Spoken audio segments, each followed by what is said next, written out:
नमस्कार देवियों सज्जनों सर्वप्रिय छात्रों, आप सबका हार्दिक स्वागत है शिक्षा पॉइंट पर। कारक से संबंधित 3 वीडियोस ऑलरेडी अपलोडेड हैं।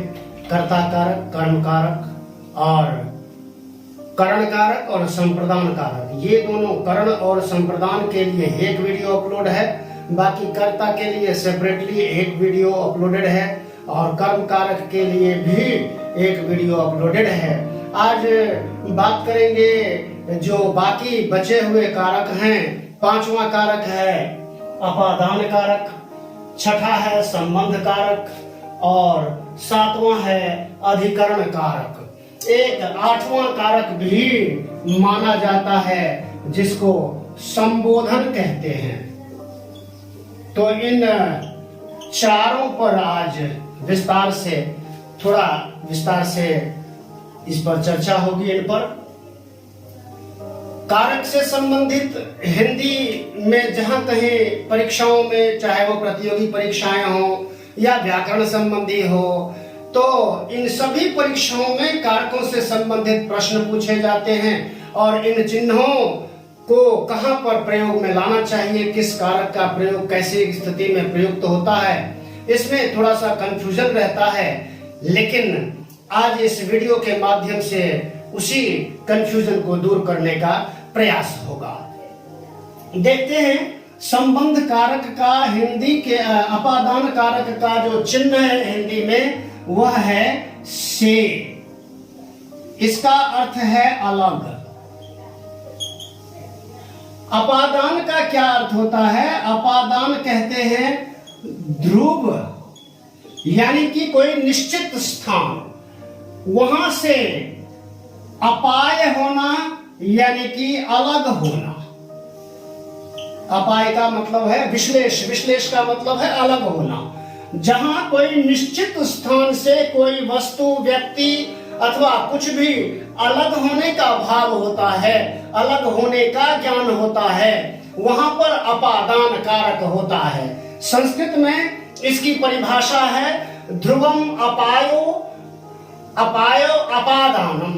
ध्रुव यानी कि निश्चित स्थान से, अपाय यानी कि विश्लेष यानी कि अलग, जहां जो भी चीज होती है उसको अपादान कहते हैं। और अपादान कारक में से का प्रयोग होता है।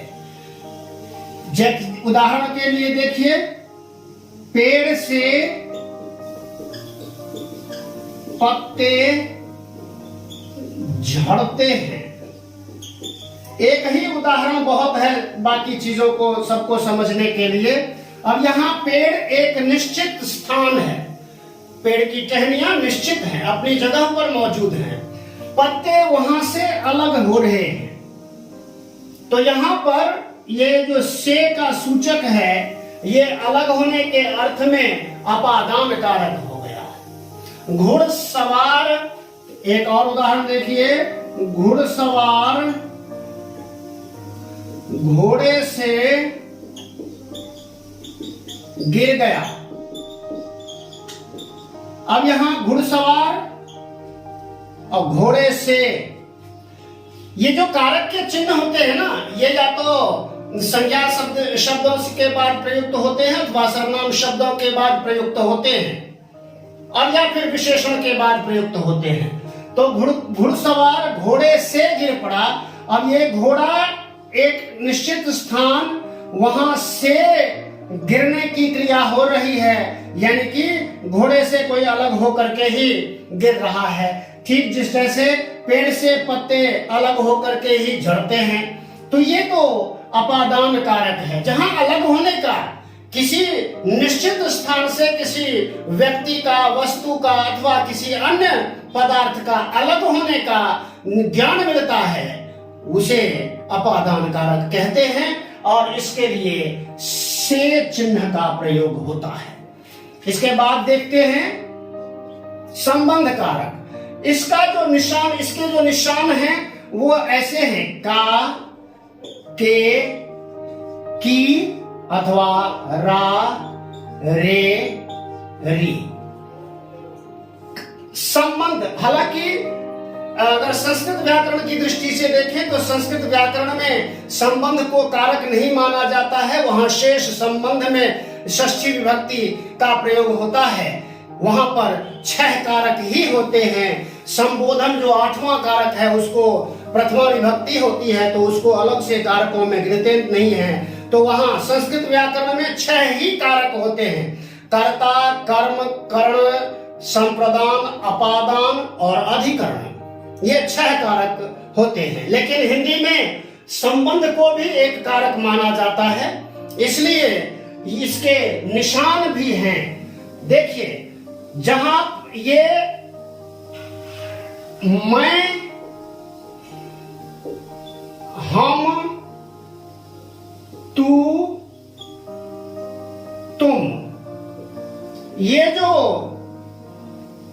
उत्तम पुरुषवाचक सर्वनाम और मध्यम पुरुषवाचक सर्वनाम, ध्यान दीजिए, ये मैं और हम उत्तम पुरुषवाचक सर्वनाम हैं, तू, तुम मध्यम पुरुषवाचक सर्वनाम है। इनके साथ का या के या की का प्रयोग नहीं होता है। बाकी जितने भी सर्वनाम हैं अथवा संज्ञा पद हैं, जितने भी संज्ञा अथवा सर्वनाम या विशेषण, इन शब्दों के साथ का, के, की, इन चिन्हों का प्रयोग होता है। जहां जैसी स्थिति होती है, का और के, का पुल्लिंग है, के बहुवचन रूप है, की स्त्रीलिंग है। तो ये वाक्य की स्थिति पर निर्भर करता है कि वाक्य में कौन सा संज्ञा पद अगर स्त्रीलिंग है या एक वचन है अथवा बहुवचन है, उसी तरह से उसका इनमें से किसी का एक का प्रयोग होगा। यह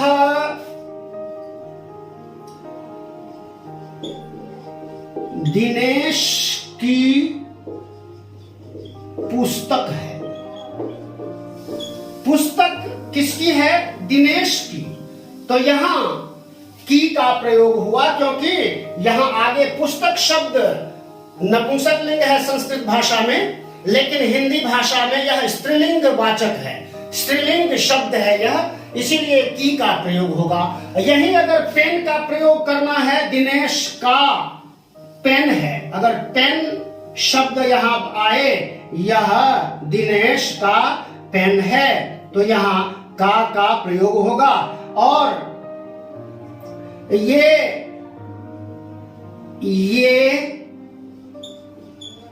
फल उनके लिए हैं। अब यहां उनके का प्रयोग हो गया क्योंकि ये फल बहुवचन है का बोध है यहां पर, तो फल बहुवचन में है। फल एक वचन भी हो सकता है और बहुवचन भी हो सकता है, यह ध्यान देने की बात है।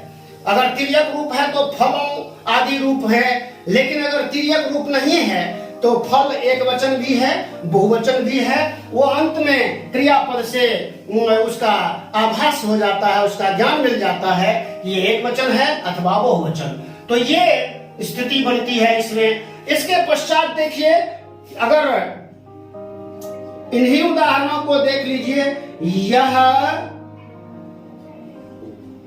मेरी कलम है। अब यहां मेरी शब्द, मैं शब्द में री प्रत्यय का प्रयोग हुआ है। यह मेरा छात्र है। यहां मेरा का प्रयोग हुआ क्योंकि छात्र पुल्लिंग है। यहां मेरी का प्रयोग हुआ क्योंकि कलम शब्द स्त्रीलिंग है ना। अगर ये मेरे फल हैं, अब यहां फल बहुवचन है तो मेरे रे का प्रयोग हुआ। उसी प्रकार से तेरी, तेरा, तेरे या तुम्हारा, तुम्हारी, तुम्हारे आदि का प्रयोग होता है। तो इसीलिए रारे भी इसका सूचक है। इसके पश्चात देखिए, आगे बढ़ते हैं, अधिकरण कारक। अधिकरण का में कारक में दो इसके सूचक यानी कि चिन्ह हैं। वे कौन से हैं? एक तो है में, दूसरा है पर। ये दो सूचक शब्द हैं। में का प्रयोग कहां होता है और पर का प्रयोग कहां होता है? में का प्रयोग वहां होता है जैसे अंदर की बात हो, जैसे घर के अंदर में, घर में लोग घर में रहते हैं, है ना। आम पेड़ पर लगे हैं, तो जहां ऊपर होने का भाव हो, ऊपर, तो वहां पर का प्रयोग होता है। जहां अंदर की बात हो, इन का, इसके लिए अंग्रेजी में इन का प्रयोग होता है और पर के लिए एट का प्रयोग होता है। ये इन और ये एट, ये दो शब्द आते हैं अलग अलग स्थितियों में। अब अधिकरण किसे कहते हैं? इसका मतलब है आधार।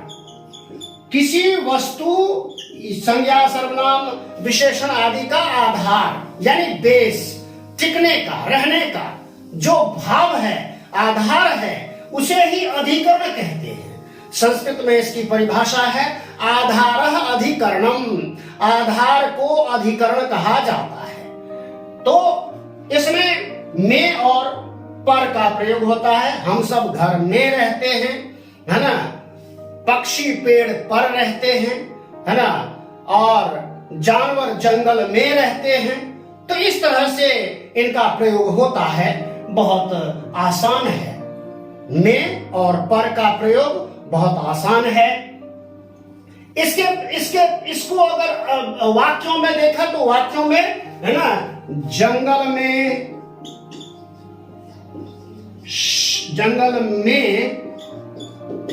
शेर है, घर में सदस्य हैं, पेड़ पर पक्षी हैं। तो ये इस तरह से प्रयोग में आते हैं। तो ये अधिकरण कारक हुआ और अधिकरण का मतलब होता है आधार। आधार ही अधिकरण है। आधार को ही अधिकरण कहते हैं, जहां किसी के ठहरने का कोई बेस हो, आधार हो। उसके पश्चात आगे बढ़िए, लास्ट संबोधन। संबोधन का जो सूचक है वो हे, अरे, ये इसके सूचक हैं।